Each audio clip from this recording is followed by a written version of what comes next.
Assalamualaikum warahmatullahi wabarakatuh. Pertama-tama marilah kita bersyukur atas kehadiran Allah Subhanahu wa taala yang telah memberi kita kenikmatan, kesehatan dan juga kelapangan waktu. Tak lupa salawat beriringkan salam kita hadiahkan kepada Nabi besar Nabi Muhammad SAW dengan melafazkan Allahumma sholli ala sayyidina Muhammad wa ala ali Muhammad. Pada kesempatan ini, saya Nuri Rizky Fauzia dengan NIM 0305202020 akan menyampaikan materi presentasi saya yang berjudul kalimat. Sebelumnya, saya ingin mengucapkan terima kasih kepada Ibu Junaida MPD selaku dosen pengampu bahasa Indonesia yang telah memberi saya kesempatan untuk tampil menguraikan materi presentasi. Baiklah, langsung saja saya akan menguraikan materi saya yang berjudul kalimat. Pengertian kalimat. Kalimat adalah suatu bahasa berupa kata atau rangkaian kata yang dapat berdiri sendiri dan menyatakan makna yang lengkap. Unsur-unsur kalimat. Unsur-unsur kalimat terdiri atas subjek, predikat, objek, keterangan, dan pelengkap. 1. Subjek. Subjek merupakan kalimat yang menunjuk pelaku, tindakan, keadaan, masalah, atau segala hal yang menjadi pokok suatu pembicaraan dan dapat diterangkan oleh predikat. Fungsi subjek bisa diisi oleh kata benda, frasa nomina, klausa, maupun frasa perba. 2. Predikat. Predikat merupakan bagian kalimat yang berfungsi memberitahu atau menerangkan tindakan, keadaan subjek dalam sebuah kalimat. Predikat juga berfungsi untuk menyatakan sifat atau keadaan subjek, termasuk juga pernyataan jumlah sesuatu yang dimiliki oleh subjek. 3. Objek. Objek merupakan bagian kalimat yang menjadi sasaran tindakan subjek dan melengkapi fungsi predikat. Karena sebagai pelengkap predikat, maka biasanya objek selalu di belakang predikat. 4. Pelengkap. Pelengkap merupakan bagian yang berfungsi sebagai pelengkap predikat. Unsur pelengkap hampir sama dengan objek, hanya saja objek dapat berfungsi sebagai subjek, sedangkan pelengkap tidak bisa berfungsi sebagai subjek dalam kalimat pasif. 5. Keterangan. Keterangan merupakan bagian kalimat yang menunjukkan lebih lanjut tentang subjek, predikat, dan juga objek dalam sebuah kalimat. Keterangan boleh diletakkan di mana saja atau bersifat mana suka. Boleh diletakkan di awal, di tengah, atau di akhir kalimat. Keterangan ini berupa adverbia, frasa nomina, dan frasa preposisional, atau dapat juga berupa klausa. Walaupun keterangan ini dapat diletakkan di mana saja, namun jangan sampai mengubah makna sebuah kalimat. Pola kalimat dasar. Pola kalimat dasar terdiri atas yang pertama subjek, predikat, yang kedua subjek, predikat, objek, yang ketiga subjek, predikat, pelengkap, yang keempat subjek, predikat, keterangan, yang kelima subjek, predikat, objek, pelengkap, dan yang terakhir subjek, predikat, objek, keterangan. 1. Kalimat berpola subjek predikat. Kalimat berpola subjek predikat biasanya diisi oleh verba transitif atau frasa perba, akan tetapi ada pula pengisi predikatnya berupa nomina, adjektiva, frasa nomina, dan frasa adjektiva. Contoh, Nurul tertawa, dan contoh lainnya adalah pada para korban banjir itu terlantar. 2. Kalimat berpola subjek predikat objek. Biasanya pada kalimat berpola subjek predikat objek, predikatnya diisi oleh verba transitif yang memerlukan dua unsur pendamping, yaitu unsur subjek dan unsur objek untuk melengkapinya. Contoh, Raka membantu ibu, dan contoh lainnya, Dinda membersihkan rumah.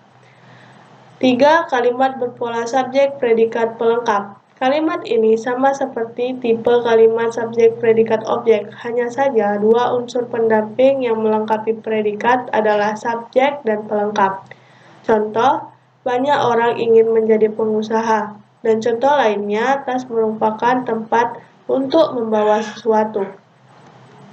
4. Kalimat berpola subjek predikat keterangan. Sama halnya dengan kalimat berpola subjek predikat pelengkap. Predikat pada kalimat dasar tipe ini memerlukan dua pendamping untuk melengkapinya. Dua pendamping itu adalah subjek dan keterangan. Contoh, bencana itu terjadi 5 tahun yang lalu, dan contoh yang lain, wanita itu lulus dengan nilai yang memuaskan. 5. Kalimat berpola subjek predikat objek pelengkap. Pada kalimat berpola subjek predikat objek pelengkap ini menuntut 3 pendamping, yaitu subjek, objek, dan pelengkap, untuk melengkapi predikat, supaya kalimat tersebut menjadi efektif dan gramatikal. Contoh, Tuti membelikan adiknya buku baru. Dan contoh lainnya, polisi menangkap pelaku pencurian mobil. 6. Kalimat berpola subjek predikat objek keterangan. Sama dengan kalimat berpola subjek predikat objek pelengkap, kalimat berpola subjek predikat objek keterangan membutuhkan pendamping keterangan setelah objek. Contoh, Raka membantu ibunya di rumah. Dan contoh lainnya, guru memeriksa ujian di sekolah. Jenis-jenis kalimat. Jenis-jenis kalimat ini terdiri atas kalimat tunggal, kalimat majemuk, dan kalimat efektif. 1. Kalimat tunggal. Kalimat tunggal merupakan kalimat yang hanya mempunyai satu gagasan utuh terdiri atas satu subjek dan satu predikat. Biasanya kalimat tunggal ini berbentuk klausa tunggal. Unsur objek, pelengkap, dan keterangan tidak diharuskan ada dalam kalimat tunggal. Namun, jika predikat berbentuk verba transitif, maka unsur objek diperlukan untuk melengkapi unsur predikat. 2. Kalimat majemuk. Kalimat majemuk merupakan kalimat yang dibentuk dengan gabungan dua atau lebih klausa. Kalimat majemuk ini terbagi dua, yaitu majemuk setara dan majemuk bertingkat. Kalimat majemuk setara memiliki ciri-ciri antara lain: 1. Dibentuk dari dua kata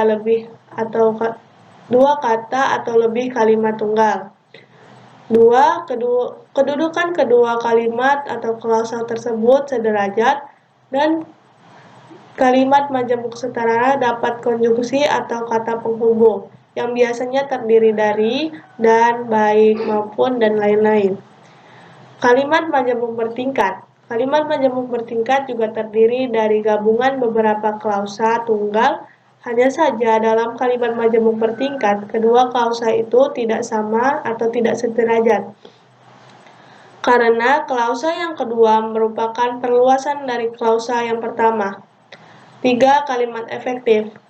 Kalimat dikatakan efektif apabila berhasil menyampaikan pesan gagasan, perasaan, maupun pemberitahuan sesuai dengan maksud si pembicara atau penulis.